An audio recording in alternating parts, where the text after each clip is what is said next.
Nous n'allons pas sortir pour parler en autre, mais nous allons parler au nom du Seigneur Jésus. Et il est important, effectivement, que notre pensée soit renouvelée afin que ce que nos yeux humains voient, parce que les yeux humains font partie des sens et les 5 sens ne sont pas renouvelés au moment de la conversion, ne sont pas régénérés, c'est l'esprit qui est régénéré. Donc il y a des choses que l'esprit peut voir mais que les sens ne discernent pas. Donc quand nos yeux voient ce que nous voyons là, nous pouvons croire ce que nous voyons, mais il y a vraiment une vérité spirituelle qui est là et on a besoin de la parole de Dieu pour ouvrir nos yeux spirituels afin que nous voyons comme Dieu voit ces gens-là. Pas que nous les regardons tels que nos yeux humains sont en train de voir, mais que nous puissions les voir tels que Dieu les voit. C'est-à-dire, comme le peuple, le Seigneur dit dans sa parole, qu'il voyait une foule nombreuse, languissante, et qui n'avait pas de berger. Et le Seigneur a eu compassion de cette foule-là. Et c'est cette même compassion que nous devons avoir. Nous pouvons nous voir comme faibles, et ça c'est très bien que nous nous voyons faibles. Parce que quand Dieu va se glorifier, toute la gloire lui reviendra. Et elle ne reviendra pas à nous-mêmes. Donc, quand nous voyons cette foule-là, nous voyons les gens tels qu'ils sont, nous réalisons que nous sommes petits pour pouvoir leur apporter quelque chose. Mais, comme le Seigneur a dit, ce que nous avons en nous est plus grand que ce qui est dans le monde. Donc toutes les personnes que nous pouvons voir là, ça peut être des présidents de la République s'ils veulent, ça peut être des directeurs de société, ça peut être des gens qui ont beaucoup d'argent ou qui ont réussi selon ce monde, ainsi de suite. Mais s'ils n'ont pas la vérité de la parole de Dieu que nous avons, ça veut dire qu'ils sont dans l'échec, ils sont dans le suicide, tel que on a pu le partager la dernière fois. Donc je voulais simplement aussi partager une portion de la parole pour que le faible nombre que nous sommes justement ne nous décourage pas. Au contraire, justement, quand c'est dans la faiblesse comme ça que Dieu vient et qu'il se glorifie, qu'il se manifeste. Si nous prenons Actes chapitre 8, déjà si nous regardons dans Acte 6, Acte 6, lorsque les apôtres avaient réalisé en fait que le travail du service aux tables commençait à prendre beaucoup de temps et qu'ils avaient délaissé vraiment l'enseignement, enfin en tout cas ils n'avaient plus beaucoup de temps pour se consacrer à la parole de Dieu. Donc si on lit dans Acte 6 à partir du premier verset, donc on a vu qu'ils ont demandé de choisir 7 hommes remplis du Saint-Esprit afin qu'eux ils puissent servir aux tables à leur place et que eux davantage se consacrent à la parole de Dieu. Et là on voit que parmi les personnes qui ont été choisis, c'est au verset 5. Donc ce discours plut à toute la multitude. Ils élurent Étienne, homme plein de foi et d'Esprit Saint, Philippe, Procor, Nicanor, Timon, Parménas et Nicolas, dans le prosélyte d'Antioche. Donc ici, nous voyons déjà le nom de Philippe qui est là. Donc, alors, regardons maintenant dans Acte 8 plus loin. Donc, c'était juste pour que nous voyons que le peuple avait choisi Philippe parce que le peuple avait discerné qu'il y avait une grâce que le Seigneur avait déposée justement en Philippe. Dans Acte 8 au verset 5, Acte 8 verset 5, Philippe, et chez moi ici c'est intitulé le diacre Philippe en Samarie. Donc effectivement c'est celui-là qui avait été choisi pour servir aux tables. Donc il est dit Philippe descendu dans une ville de la Samarie. Philippe descendu dans une ville de la Samarie. Donc il a été conduit par le Saint-Esprit à y aller. Et il prêcha le Christ. Donc on voit que Philippe est parti avec la conviction que le Seigneur l'accompagne, tel qu'on voit dans Matthieu 28, le Seigneur a dit, allez et faites de toutes les nations des disciples, les baptisant au nom du Père, du Fils et du Saint-Esprit, et voici, je suis avec vous tous les jours jusqu'à la fin du monde. Donc, je suis avec vous tous les jours jusqu'à la fin du monde est une promesse que le Seigneur donne lorsqu'on part pour faire de toutes les nations des disciples. Donc, il vient avec nous, il est avec nous sur le terrain, et ça, c'est ce que nous oublions souvent. Et c'est pour ça que je disais qu'il est important, avant de partir, qu'on renouvelle, c'est juste des rappels, qu'on se rappelle que, en fait, le travail qu'on va faire, ce n'est pas pour nous-mêmes. Le royaume des cieux, c'est pas nous qui l'avons créé, c'est Dieu qui l'a créé et qui le peuple. Et nous sommes juste des instruments entre ses mains pour pouvoir peupler ce royaume-là. Donc quand nous partons, le Seigneur vient avec nous parce que c'est son travail que nous sommes en train d'aller faire. Donc effectivement, il faut que le Seigneur nous ouvre les yeux sur le fait qu'il vient avec nous. Si nous partons, nous sommes saints, il est là. Si je pars, je suis seul, le Seigneur est aussi là. Donc c'est pour ça, Philippe, ici, là, il est parti tout seul. Il n'est pas dit qu'il est parti avec quelqu'un. Il est parti tout seul et il prêcha le Christ. Donc il a cru effectivement les paroles de Jésus. Voici, je suis avec vous tous les jours. Donc le Seigneur est parti avec Philippe en Samarie. Alors, et il est dit ici au verset 6, les foules d'un commun accord s'attachaient à ce que disait Philippe. Ils n'ont pas regardé que c'est un grand nombre, donc ils sont influents en termes physiquement, comme ça ils sont impressionnants. Non, Philippe c'était une seule personne, ce n'était pas une assemblée, c'était une personne qui est partie, mais les paroles qui sortaient de sa bouche étaient des paroles qui venaient directement du Seigneur, et les foules qui entendaient donc Philippe parler d'un commun accord, c'est elles qui ont accouru maintenant et commencé à s'attacher à ce que Philippe disait, en apprenant et voyant les miracles qu'il faisait. Donc Dieu faisait et opérait des miracles au travers de Philippe, parce qu'il a dit, et voici, je suis avec vous tous les jours jusqu'à la fin du monde. Donc Philippe en partant, et si on voit encore dans Jean 14 au verset 12, le Seigneur dit, celui qui croit en moi, il fera les mêmes choses que moi, et il en fera même de plus grandes. Pourquoi? Parce qu'il est parti au Père, et en étant au Père, il a envoyé l'Esprit. Et maintenant que l'Esprit de vérité est là, en fait, quand il partait, il a dit, je vous enverrai un autre consolateur. Je ne vous laisserai pas orphelin. Cet autre consolateur-là, c'est comme si c'est un autre Jésus. C'est un duplicateur de Jésus, en fait, qu'il a renvoyé sur la terre. Et celui-là, maintenant, il est avec nous partout où nous allons. Donc quand nous allons aller devant quelqu'un, en fait c'est Jésus qui est devant cette personne. Voilà pourquoi le Seigneur dit dans 2 Corinthiens chapitre 5 vers le verset 20, comme si Dieu exhortait par nous. Pourquoi? Parce que quand je suis devant quelqu'un et que je parle, c'est l'Esprit de Dieu en moi qui est en train de parler à la personne. Donc c'est Jésus directement qui s'adresse à cette personne-là. Donc il ne faut pas qu'on croie qu'on est devant quelqu'un. En fait, c'est nous qui sommes en train, c'est Jésus qui est en train de parler. C'est comme si Jésus était descendu et il est en train de faire son œuvre. Et nous sommes juste des vases au travers desquels il est en train de parler aux gens. Donc si quelqu'un, nous allons parler à quelqu'un, si quelqu'un nous chasse même, c'est Jésus qui l'a chassé. Si quelqu'un nous insulte, c'est Jésus qui l'a insulté. Donc ne prenons pas ça pour nous, disons simplement que Dieu te pardonne parce qu'il ne sait pas ce qu'il est en train de faire. Parce que c'est Jésus qui est devant lui. Jésus est venu devant plusieurs personnes, les gens ne l'ont pas reconnu. Il est venu au milieu des siens, les siens ne l'ont pas reconnu. De la même façon, nous allons aller là devant les gens ne vont pas réaliser que c'est Jésus qui est devant eux. Et les gens vont dire, ah, si on était à l'époque des Israélites, nous on n'aurait pas tué Jésus. Alors que c'est la même chose, hein. Quand on va aller là, les gens vont chasser. Non, ils réagissent exactement comme les Israélites ont réagi lorsque Jésus était au milieu d'eux. Ils ne l'ont pas reconnu. De la même façon, nous allons aller, mais ceux qui ont le cœur ouvert pour le Seigneur reconnaîtront que c'est Jésus qui est là devant eux. Même si tu ne sais pas parler, même si tu bégayes comme Moïse bégayait, il a dit à Dieu, je ne sais pas parler.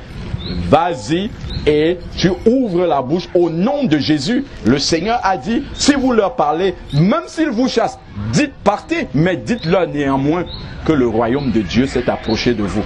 Et ça sera un témoignage contre eux pour le jour du jugement. Donc vraiment, sachons que c'est le Seigneur lui-même qui vient pour parler à ces personnes-là qui sont autour de nous.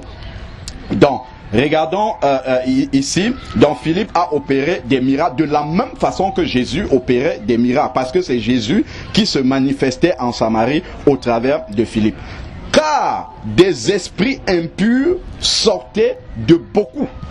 L'esprit que Philippe avait en lui, c'est Jésus qui est revenu en esprit. Si on lit, je crois c'est dans 2 Corinthiens 3, 17, si je me souviens, où on dit le Seigneur c'est l'esprit. Donc en fait c'est l'Esprit Saint qui est le duplicateur de Jésus qui était en Philippe, qui manifestait. C'est pour ça que les esprits impurs ne pouvaient pas résister quand Philippe était en train de parler avec autorité. De la même manière, quel que soit l'esprit impur qui est en quelqu'un ici, si on dit au nom de Jésus, la même chose qui s'est passée ici va s'accomplir.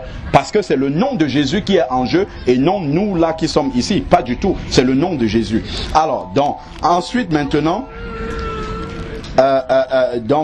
car des esprits impurs sortaient de beaucoup de démoniaques en criant d'une voix forte, et beaucoup de paralytiques et de boiteux furent guéris. Parce que beaucoup de personnes qui sont ici pensent qu'on parle d'un Dieu mort, mais si maintenant ils commencent à voir cela se manifester, ça va changer leur vision complètement des choses. Donc n'ayons pas crainte si nous voyons quelqu'un qui est sur un fauteuil ou bien quelqu'un qui est malade, s'il accepte. Parce que Jésus demandait toujours aux gens, que veux-tu que je fasse pour toi? Que je recouvre la vue, qu'il te soit fait selon ta foi. Donc on va demander aux gens, est-ce que vous voulez qu'on prie pour vous? Et là, on va prier, leur imposer les mains au nom de Jésus s'ils le veulent. Donc beaucoup de paralytiques, de boiteux furent guéris, et il y eut une grande joie dans cette ville. Alors, donc un homme du nom de Simon, qui se trouvait déjà auparavant dans la ville, exerçait la magie, provoquait l'étonnement du peuple de la Samarie et se disait quelqu'un de grand. Parce qu'il faisait de la magie, les gens l'estimaient et les gens étaient même tellement séduits par ce qu'il faisait. Tous, depuis le plus petit jusqu'au plus grand, s'attachaient à lui et disaient, celui-ci est la puissance de Dieu appelée la grande. Donc il faisait des choses, c'était le malin qui se manifestait au travers de lui et on croyait que c'est Dieu qui est en train de se manifester. Mais lorsque l'authentique, la vérité est venue, cela a été révélé justement que là, maintenant c'est la vérité. Et les ténèbres, c'est la même chose quand on voit Moïse devant Pharaon. Lorsque le bâton de Moïse se transforme en serpent, les enchanteurs de Pharaon ont essayé de faire la même chose. Oui, ils sont arrivés d'une certaine manière, mais qu'est-ce qui s'est passé? Le serpent, le bâton de Moïse transformé en serpent a avalé justement les serpents des enchanteurs de Pharaon pour montrer qui est vraiment la puissance de la grande. Donc la vraie puissance de Dieu. Donc quels que soient les gens qui sont ici, quels que soient les esprits qu'ils ont, quel que soit, Jésus est vivant et est au-dessus de cela. Amen. Il est au-dessus de cela. Donc n'ayons crainte de personne qui se place devant nous. Le Seigneur a dit, peu importe la personne qui est devant vous, il ne résistera pas à l'esprit de puissance que je mettrai en vous. Donc croyons ces paroles-là parce que Jésus est le même hier, aujourd'hui et éternellement. Donc ensuite maintenant, verset 11, il s'attachait à lui, donc à Simon le magicien, parce qu'il les avait assez longtemps étonnés par des procédés magiques. Parce que les gens n'avaient pas encore vu l'authentique. Ils avaient vu la photocopie. Beaucoup de personnes ici n'ont pas encore vu les vrais chrétiens. Jamais, ils ne savent pas c'est quoi les vrais chrétiens. Quand ils regardent la télé, ils voient les catholiques, ils voient les protestants qui publient l'homosexualité et tout, ils disent voilà, ça ce ne sont pas des chrétiens. Et Jésus cherche aujourd'hui, dans la dernière génération, comme il a dit dans Luc 17 et dans Matthieu 24, il en sera de même qu'au temps de Noé. Au temps de Noé, Dieu, puisque Jésus est Dieu, a cherché dans toute cette génération-là une personne qui est la foi de Noé, une personne qui peut vraiment manifester l'authenticité de Dieu, le Dieu authentique. Parce que quand on regarde la manière à la fin de Genèse 6, comment Noé a suivi les instructions de Dieu à la lettre pour construire l'arche. Il a suivi les instructions de Dieu. Il fit tout ce que Dieu avait dit. Il n'a pas commencé à partir dans ses propres principes. Ah, Dieu a dit que je dois faire une fenêtre à 300 coudées, je vais faire 200 seulement. Non, il a fait. Et Dieu cherche ces gens-là dans cette génération. Des gens qui sont capables de lire la parole et d'obéir à ce qui est écrit et non à défendre leur propre système. C'est pour ça que l'église est inutile. Enfin, l'église visible, j'entends par là, ne manifeste pas la puissance de Dieu. Et de la même façon qu'au temps de Noé, Jésus cherche des personnes comme Noé aujourd'hui qui peuvent obéir. Noé a parlé à sa génération pendant près de 120 ans avant que le déluge ne vienne. Donc aujourd'hui encore, Dieu veut manifester cette puissance-là, mais avec des chrétiens authentiques qui veulent obéir, qui n'ont que les intérêts du Seigneur devant et non les intérêts des organisations humaines qu'ils sont en train de faire. Le Seigneur cherche ces Noé-là aujourd'hui. Et il n'en trouve pas, il y en a peu, très peu, très peu de ces Noé-là. Donc, si le Seigneur trouve des Noé dans cette génération, il fera avec eux la même chose qu'il a fait avec Noé.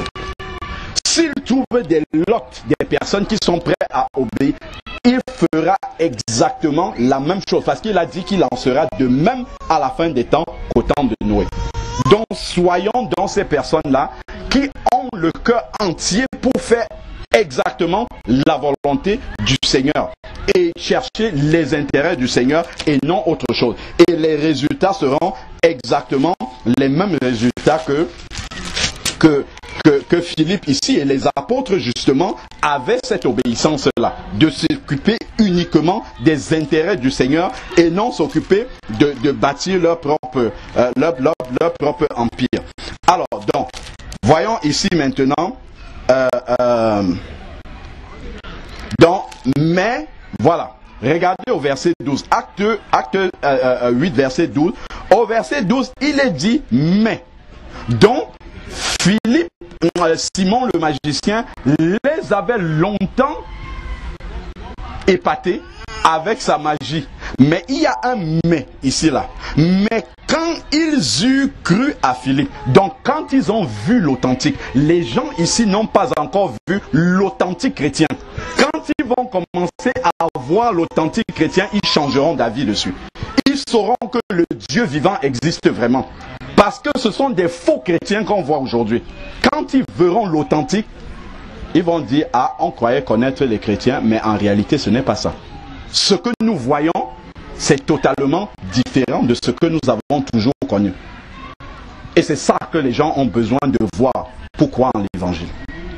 Pourquoi véritable? Comme les gens de la Samarie, ils avaient toujours cru en ce que le magicien Simon faisait, mais quand ils ont vu l'authentique, la vérité, là ils ont cru en Philippe, qui leur annonçait la bonne nouvelle du royaume et du nom de Jésus-Christ, hommes et femmes se firent baptiser.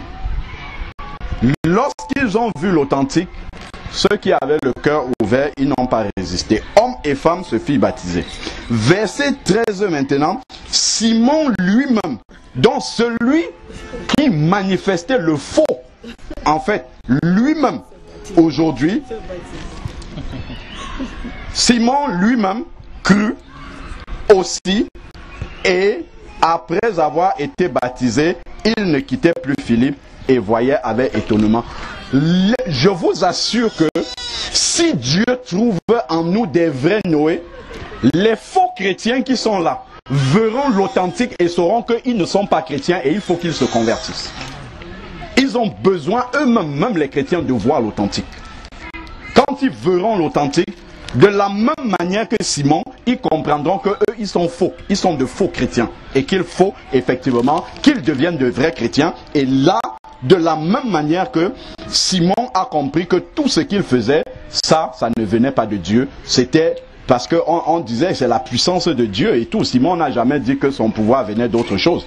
Donc, peut-être même lui-même peut-être croyait que ça venait de Dieu, mais quand il a vu l'authentique, quand il a vu ce qui venait réellement de Dieu, il a cru et il a adhéré. Aussi, et après avoir été baptisé, comment il ne quittait plus Philippe et voyait avec étonnement, alors que c'est lui qui étonnait les autres avant. Et maintenant, quand il voit l'authentique, il est tellement étonné de l'authentique. Tellement étonné. Mais si on suit véritablement la volonté de Dieu et que nous marchons comme le Seigneur veut, il va faire ces mêmes choses. Et les chrétiens, ceux qui disent qu'ils sont chrétiens, ils seront tellement étonnés de la manière dont l'évangile marche avec nous. Pas parce que nous sommes quelque chose, mais parce que nous voulons obéir à la parole de Dieu. Parce que nous voulons marcher exactement comme Dieu a dit. Et eux-mêmes seront étonnés que, mais nous on pensait qu'on avait l'évangile. On pensait qu'on suivait la parole de Dieu. Mais tel que je vois Dieu se manifester au travers d'eux, c'est comme s'ils prêchent un autre évangile, alors que c'est le même évangile qu'ils ont. Seulement, ils ne sont pas dans l'obéissance à la parole de Dieu. Et donc, Simon même était dans l'étonnement, les grands signes et les miracles dont il était étonné et ne quittait plus Philippe et voyait avec étonnement les grands signes et les miracles qui se produisaient, qui étaient le symbole, le sceau, parce que Philippe accomplissait la volonté de Dieu et il y avait le sceau de l'authenticité de Dieu là-dessus. Les chrétiens peuvent faire beaucoup de choses, mais s'il n'y a pas le sceau de Dieu, que ça, ce sont mes véritables enfants qui le font, tout ce qu'on fera, ça sera en l'air. Mais justement, Philippe avait le sceau de Dieu sur ce qu'il était en train de faire. Et voilà pourquoi Simon, même qui croyait qu'il manifestait la puissance de Dieu, il a compris que tout ce qu'il faisait là, ça c'est Satan qui l'avait trompé et qu'il fallait qu'il se convertisse réellement afin vraiment de manifester la vraie puissance d'être authentique, en fait, véritablement.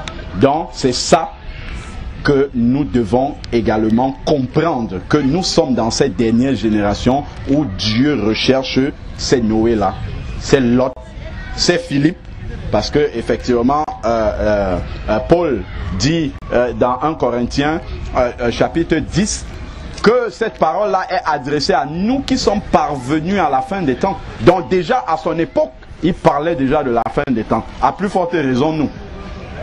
À plus forte raison, nous, la toute dernière génération, qui sommes encore là et qui attendons le retour du Seigneur. Donc, prenons vraiment ces paroles-là avec foi et comprenons bien que nous allons au nom du Seigneur Jésus et que Jésus va accomplir ce qu'il a promis dans sa parole. Parce qu'il y a, tel que le Seigneur a dit à l'apôtre Paul, j'ai un peuple nombreux dans cette ville. De la même façon, le Seigneur a un peuple dans ce parc que nous ne connaissons pas. Et maintenant, le Seigneur prend le parti de nous envoyer vers ce peuple-là pour parler. Ceux qui se reconnaîtront appartenir, justement, faire partie de ce peuple-là, tout de suite, quand nous arriverons devant eux, la parole de Dieu va discerner. Quand nous allons parler, la parole de Dieu, quand ils vont entendre ça, va discerner, tel que la parole c'est dit, quelle tranche moelle, elle va séparer. Et là, ceux qui sont réellement du Seigneur vont recevoir cette parole-là. La Bible dit dans Jean 1 au verset 12, à ceux qui l'ont reçu, la parole, elle a donné le pouvoir de devenir enfants de Dieu. Donc devant cette parole-là, ceux qui sont réellement destinés à être sauvés vont ouvrir le cœur. Ils vont ouvrir le cœur et ils vont recevoir cette parole-là. C'est pour eux que nous sommes là. Beaucoup de gens vont nous rejeter. Souvenez-vous, le Seigneur a dit dans Matthieu 7, au verset 12-13, large est le chemin qui mène à la perdition. Il y a beaucoup qui passent par là. Mais étroit et resserré est le chemin qui mène à la vie. Il y en a peu qui entrent par là. Le parc a 450 hectares. Ça se trouve des milliers de personnes qui sont là. Il y en a 2 seulement qui appartiennent au Seigneur. Et le Seigneur veut que nous rencontrons ces 2-là. Et au passage, ceux qui ne sont pas du Seigneur doivent entendre le jugement. Parce que la parole de Dieu qu'on leur amène, c'est en même temps une parole de salut s'ils la reçoivent, mais c'est aussi une parole de jugement s'ils la rejettent. Jean chapitre 16, verset 8. L'Esprit de Dieu a été envoyé pour convaincre le monde de péché, de justice, s'ils acceptent qu'ils sont pécheurs et qu'ils se repentent de leurs péchés, donc de justice, et donc et de jugement s'ils rejettent cette parole-là. Donc tout simplement, nous sommes porteurs également de la justice de Dieu au travers de la parole de Dieu que nous apportons aux gens. Donc vraiment, c'était pour que nous nous appuyons sur l'essentiel de cette parole-là et que nous ne nous disions pas que non, on va juste faire un devoir. Non, c'est vraiment un travail important pour le royaume de Dieu que nous sommes en train d'aller faire parce que c'est la justice de Dieu que nous apportons aux gens. Ça se trouve, il y a des personnes vers lesquelles on part maintenant. En fait, pour eux, le jour du jugement, c'est aujourd'hui. Lorsqu'ils viendront devant le trône de Dieu tel qu'on le voit dans Apocalypse 20 à partir du verset 11 où il est dit que les grands et petits sont venus devant le trône de Dieu, ils viendront entendre la sentence. En fait, qu'est-ce que Dieu va leur rappeler peut-être cet après-midi? Tout simplement, tu avais déjà entendu et tu n'as pas suivi. Donc ça, c'est vraiment pour que nous réalisons l'importance du travail que nous allons faire auprès de ces personnes-là que nous allons rencontrer cet après-midi. Que Dieu soit béni. Amen. 1 Thessaloniciens au chapitre 2. 1 Thessaloniciens chapitre 2 à partir du verset 9. Donc nous lisons simplement: car vous vous souvenez, mes frères, de notre peine et de notre travail, et comment nous vous avons prêché l'évangile de Dieu, travaillant nuit et jour pour n'être à charge à aucun de vous. Vous êtes témoins et Dieu l'est aussi. Donc, le travail que nous faisons, il y a des témoins. Donc lorsque je vais aller évangéliser, lorsque je vais aller accomplir un quelconque travail, vous êtes témoin, Dieu aussi est témoin. Que nous nous sommes conduits sainement et justement et d'une manière irréprochable envers vous qui croyez. Et vous savez que nous avons agi avec chacun de vous comme un père fait avec ses enfants, vous exhortant, vous consolant et vous conjurant de vous conduire d'une manière digne de Dieu qui vous appelle à son royaume et à sa gloire. C'est pourquoi aussi nous ne cessons de rendre grâce à Dieu de ce que, recevant de nous la parole de Dieu que nous prêchons, vous l'avez reçue non comme la parole des hommes, mais ainsi qu'elle est véritablement comme la parole de Dieu, laquelle aussi agit avec efficace en vous qui croyez. Donc ça, c'est ce verset que je voulais qu'on regarde. C'est pourquoi aussi nous ne cessons de rendre grâce à Dieu de ce que, recevant de nous la parole de Dieu que nous prêchons, vous l'avez reçue non comme la parole des hommes, mais ainsi qu'elle est véritablement comme la parole de Dieu, laquelle aussi agit avec efficace en vous qui croyez. Donc, la parole que nous annonçons, ce n'est pas la parole des hommes, comme le frère le disait, ce n'est pas notre parole à nous, mais c'est la parole de Dieu, et c'est cette parole de Dieu qui agit de manière efficace. Et lorsque nous donnons cette parole, il y a des témoins, tous ceux qui sont autour sont témoins, et Dieu aussi est témoin de ce que cette personne a entendu, cette parole. Amen. Juste continuer en fait dans la même pour comment dire, illustrer un peu vraiment l'importance et l'urgence du travail que nous sommes en train de faire, au-delà des résultats que nous pouvons voir sur le champ d'évangélisation, sur le terrain. Je le disais quand j'arrivais à la sœur, donc j'ai partagé ça avec les bien-aimés parce que hier on était ensemble. Un songe que le Seigneur m'a montré et ça m'a encore vraiment boosté davantage dans ce travail-là que nous sommes en train de faire, en montrant l'urgence et l'importance du travail d'aller vers les âmes pour leur parler de Jésus. Donc, quand je m'étais couché il y a 2 jours, avant de dormir, j'avais lu un passage de la Bible, je ne sais plus, c'était dans Luc, où, bon, il y a beaucoup de vérités qui sont là-dedans, mais là où mon regard s'est posé, et en tout cas là où le Seigneur a attiré mon attention, c'est là où Jésus dit en fait que nul prophète n'est bien reçu dans sa patrie. Voilà. Et ça a attiré mon attention. Et parce que je sais que depuis que je suis converti, j'ai souvent parlé à mes frères de sang, leur ai parlé du Seigneur. Ça m'est arrivé vraiment de témoigner jusqu'aux larmes, en fait, devant la famille et tout. Et quand on s'était réunis jeudi dernier, lors du baptême de la sœur Eliane, donc tu étais là, le frère avait prêché et à un moment donné, il a dit en fait que quand quelqu'un n'a pas Jésus dans sa vie, il est dans le suicide en fait. Parce qu'on sait que le salaire du péché c'est la mort. La vie est dans le Fils. Celui qui n'a pas le Fils n'a pas la vie. Donc en fait si quelqu'un sait qu'il n'a pas la vie et qu'il reste comme ça, il est un suicidaire. Donc ça c'est une parole que le frère avait donnée. Et le matin, on se lève en méditant, on médite sur Genèse 19 justement où les anges sont arrivés dans la ville de Sodome et on dit à Lot, au moment où ils se préparaient à détruire la ville, ils ont dit quelque chose d'important.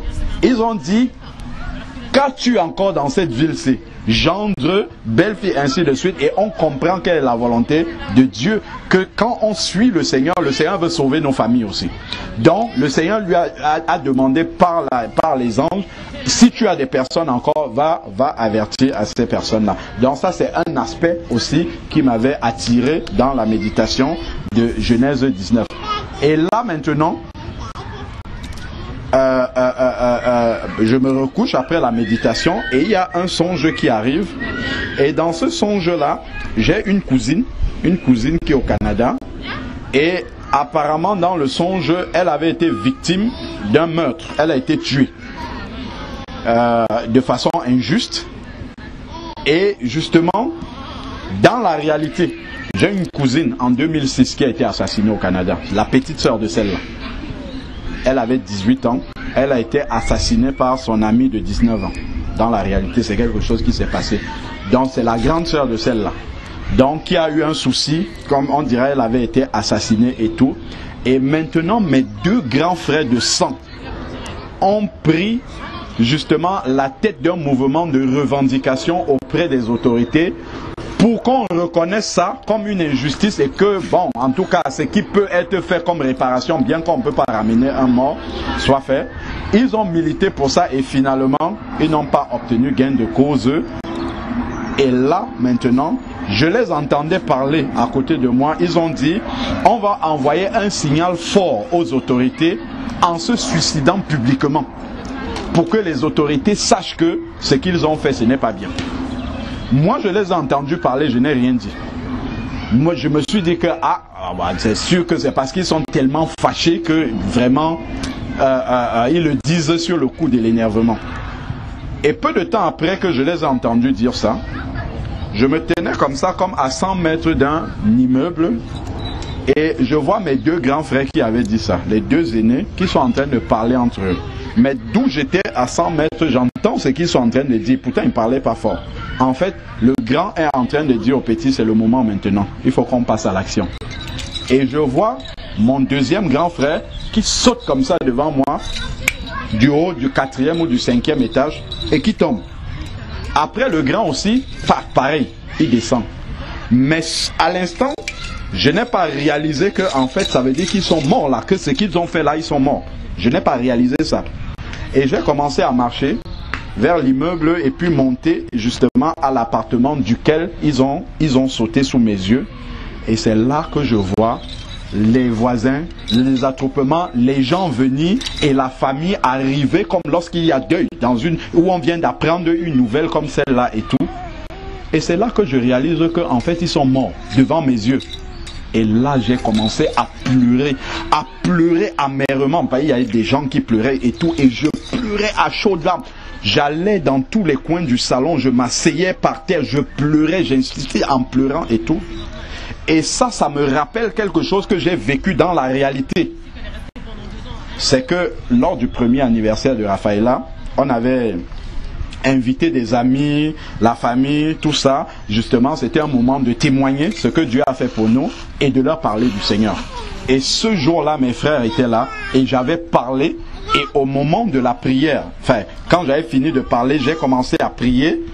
Et là, parce que je parlais du retour de Jésus, l'Esprit de Dieu était tombé sur moi et me faisait réaliser que tu parles du retour de Jésus. Mais là, il y avait près d'une 60aine de personnes à la maison quand je parlais. Et parmi eux, il n'y avait que 5 personnes qui étaient converties. Et l'Esprit de Dieu me faisait réaliser que si Jésus doit revenir ici, il n'y a que 5 personnes qui sont candidates, qui ne sont même pas sûres. Et là, j'ai commencé à pleurer devant les gens. Et dans ma prière, j'ai commencé à prier comme Abraham. Seigneur, moi-même, je ne suis pas juste. Donc si tu reviens maintenant, tous ceux-ci vont être perdus. Et je pleurais et puis j'ai dû m'excuser. Je suis sorti du salon. Ça a même été filmé, j'ai la vidéo de ça. Je suis sorti du salon. Je suis allé dans la salle de bain. Je me suis mis à même le sol comme j'étais dans ce rêve-là. Et je pleurais à chaudes larmes. Ma belle-sœur qui vient, elle n'est pas convertie, elle me dit, mais pourquoi tu pleures comme ça? Tu n'es pas content? Tes frères se sont déplacés de la province, sont venus pour... Comment tu n'es pas? Pourquoi tu pleures? Bon, après, ça, c'était passé. Je reviens maintenant au songe dont je parle. Parce que, en fait, c'est des événements que j'ai déjà vus qui se sont, en fait, déroulés d'une autre façon sous mes yeux. Et là, maintenant...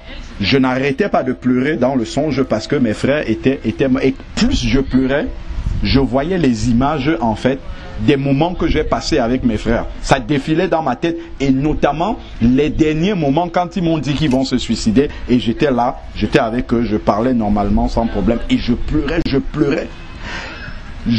Et à un moment donné dans le songe, j'ai réalisé que c'est sûr que je suis en train de dormir. C'est pas possible que ça soit la vérité. Je voulais me réveiller, mais je n'arrivais pas.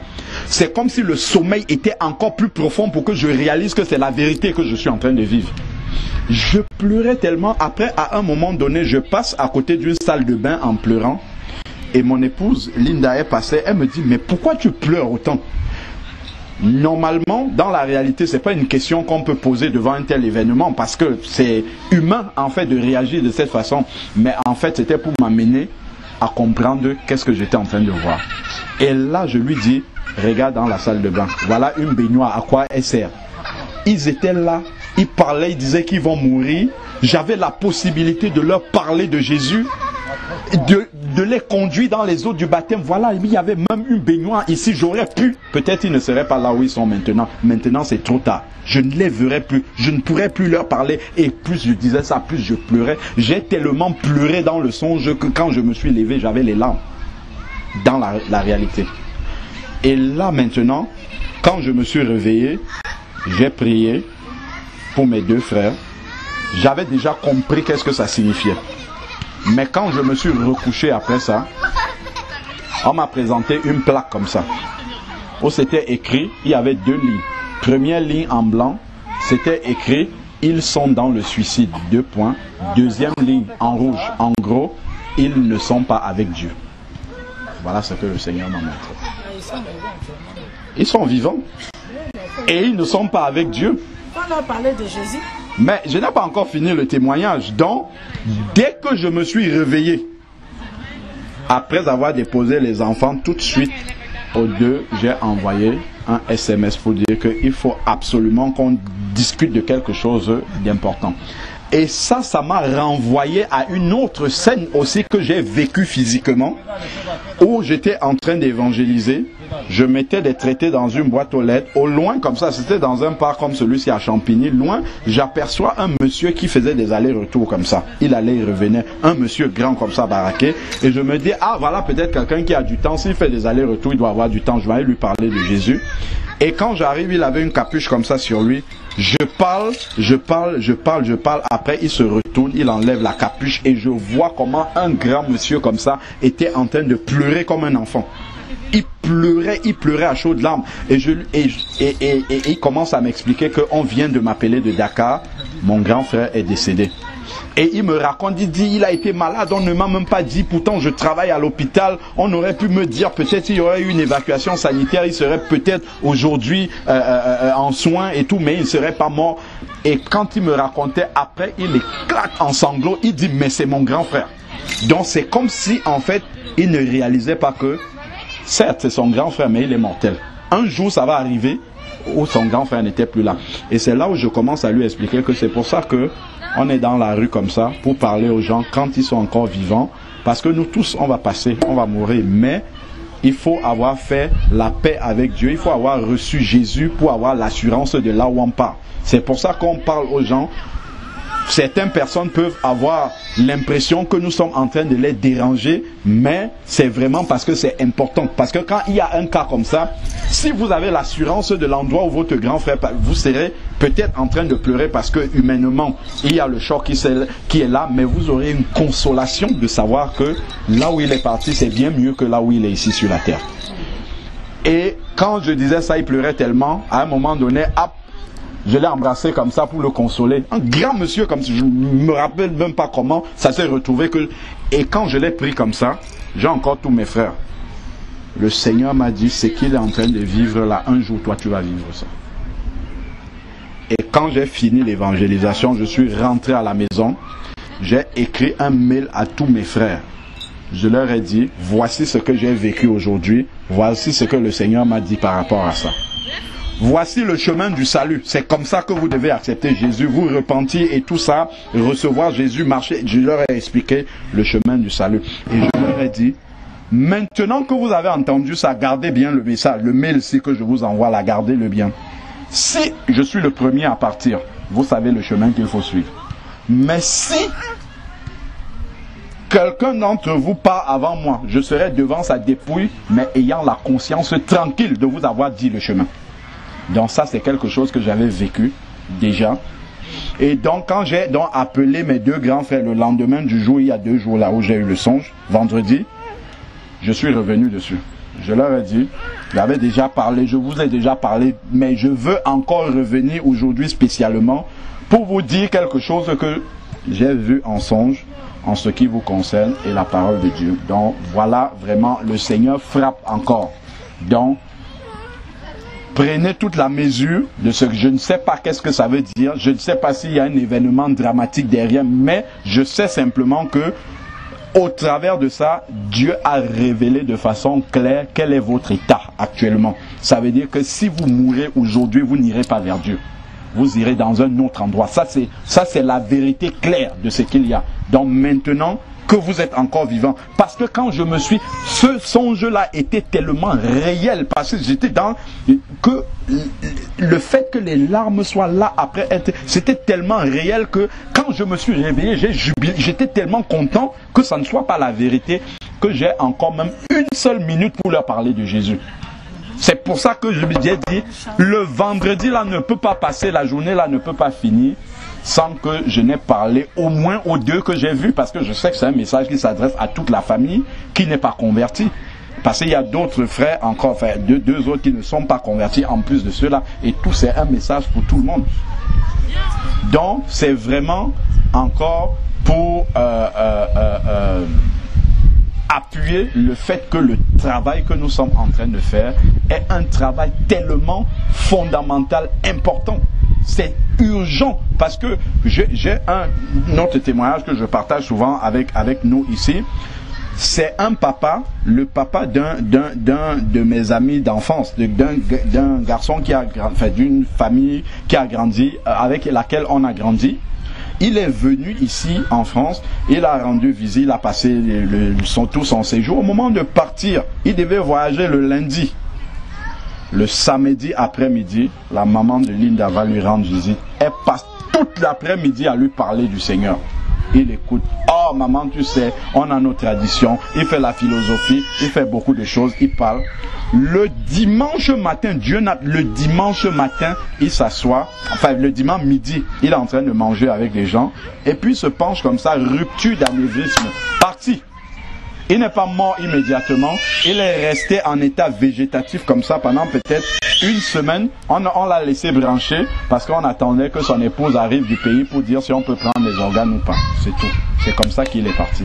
Un tel monsieur, qu'est-ce qu'il va dire devant Dieu? Il va dire que Dieu n'a pas pensé à lui. La veille du jour où Dieu devait le reprendre, quelqu'un est venu lui parler de Jésus. Il a fait la philosophie. Et il y a beaucoup, les gens sont ici, on ne sait pas. On ne sait pas que Dieu seul sait qu'est-ce qui va leur arriver demain.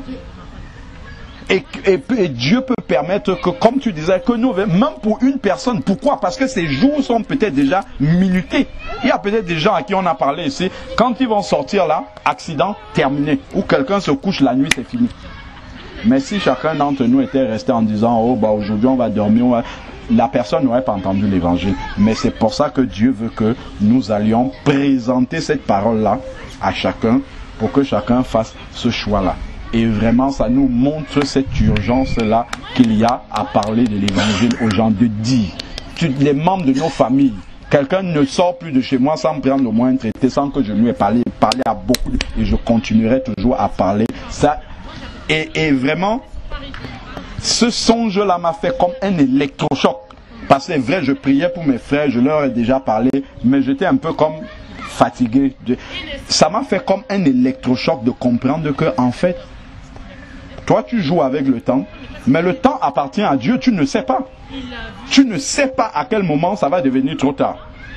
Donc le plus tu peux le faire. Et j'ai vu que ça a changé la manière dont je leur ai parlé de Jésus le lendemain quand je les ai appelés.